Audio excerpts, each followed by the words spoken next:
Norma gave me the honors to say just a couple of things on the lighter side. So we're now past the serious stuff. So just a couple of nice lighter notes about Mr. John Loehndorf, my father-in-law.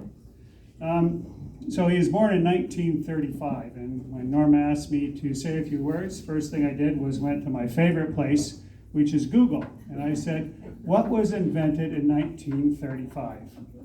There were three things that were invented in 1935. First one was they canned beer.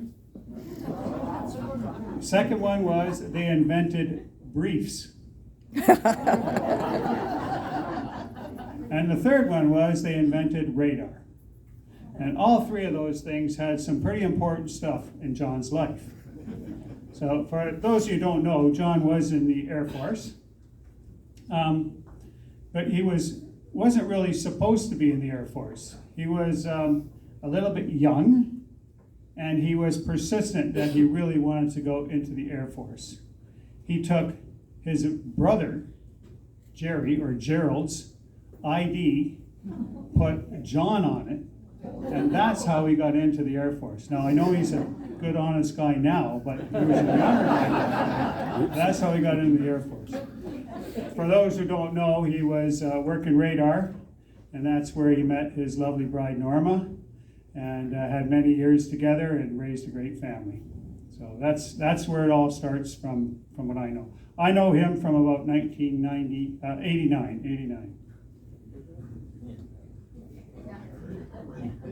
Kim's like, get it right. Not 90, 89. Oh yeah, and so on the radar thing, John was not afraid of technology. He kind of embraced it, sort of. He embraced it, but he liked help once in a while. In the last couple of days, we found an iPad, two iPads, a tablet, at least one laptop, and then we had the fun task, because we knew he had pictures and stuff, of trying to find his passwords. And any of his grandkids will know that John had lots of passwords. He had 3 pieces of paper.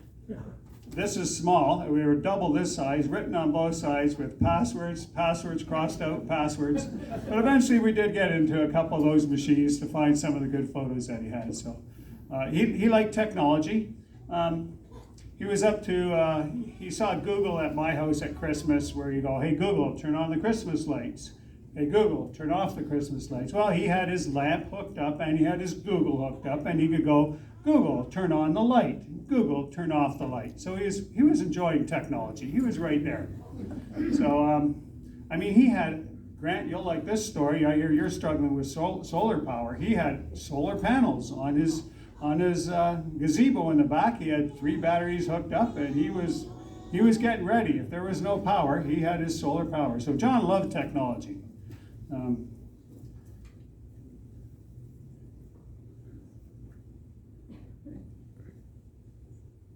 And John loved to travel. And John went to the West Coast, he went to the East Coast, he went overseas. We saw him at the cottage. John loved to travel, but it wasn't really the traveling that he liked. He was always there to see people. Like, John did things to get with people. And I mean, he went traveling out west, but he went there to see his brother and his sister. He traveled out east, that was to see family again. He traveled, went out down to Belize, but that was because he could be with his son Greg.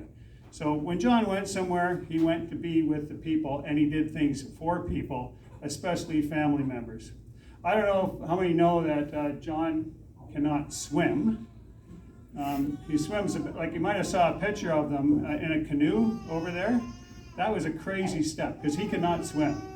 I was with him in Port Burwell, where a wave came over and knocked him down, and he was tumbling like a rock. Like, he was just no way of getting out. Anyway, we got him up. So he did things for family, he did things for friends. He was a people guy for sure, John.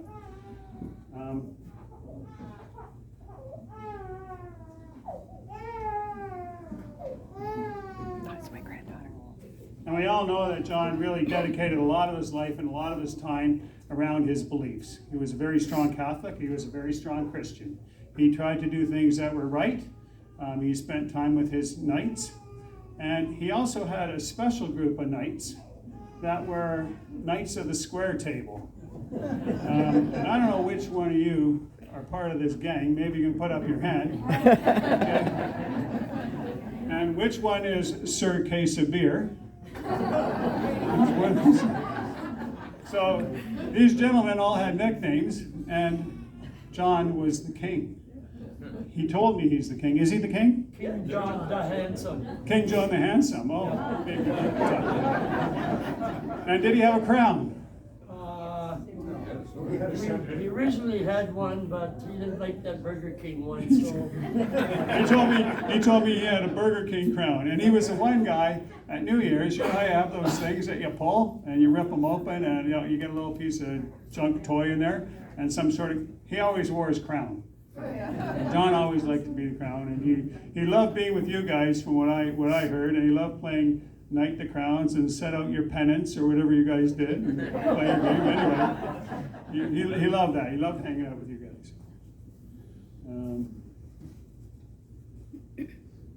Sorry, I these aren't really my glasses. I misplaced mine in the last few days, and these are probably John's glasses. We found them in those glasses.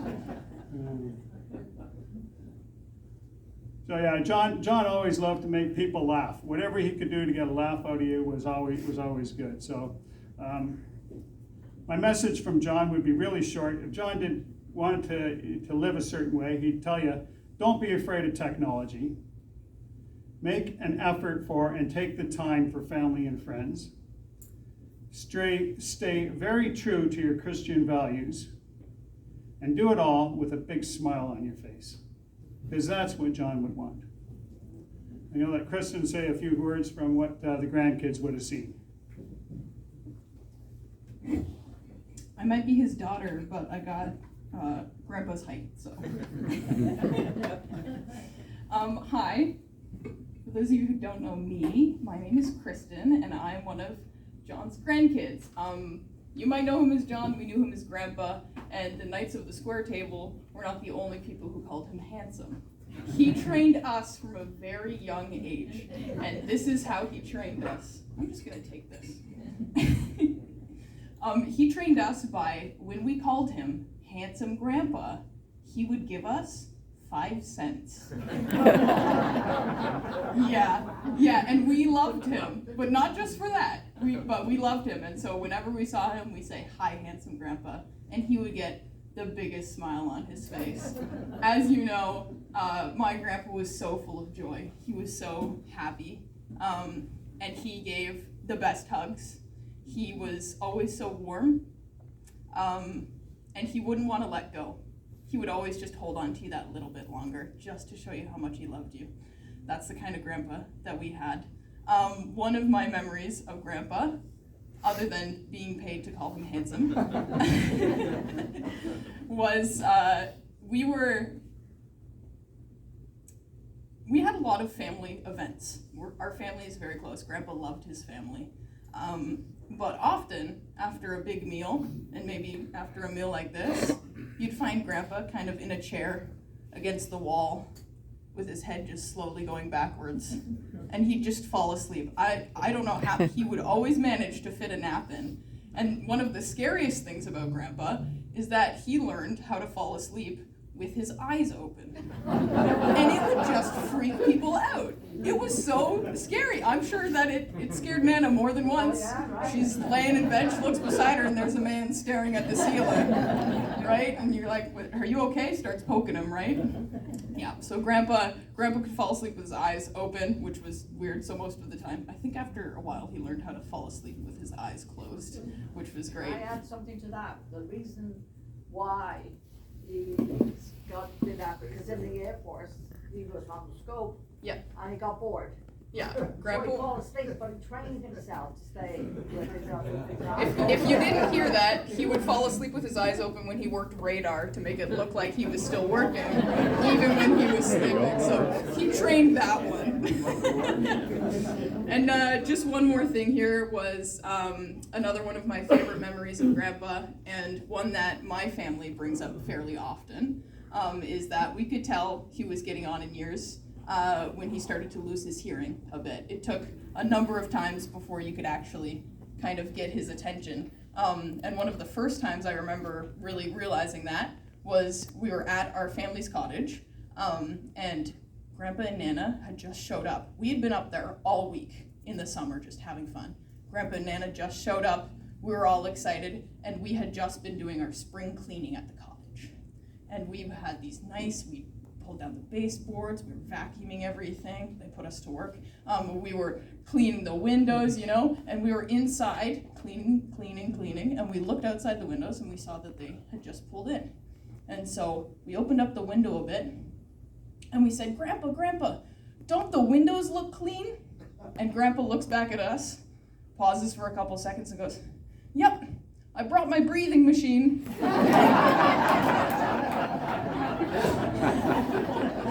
So I just want to echo what my dad said. Thank you so much for being here, all of you.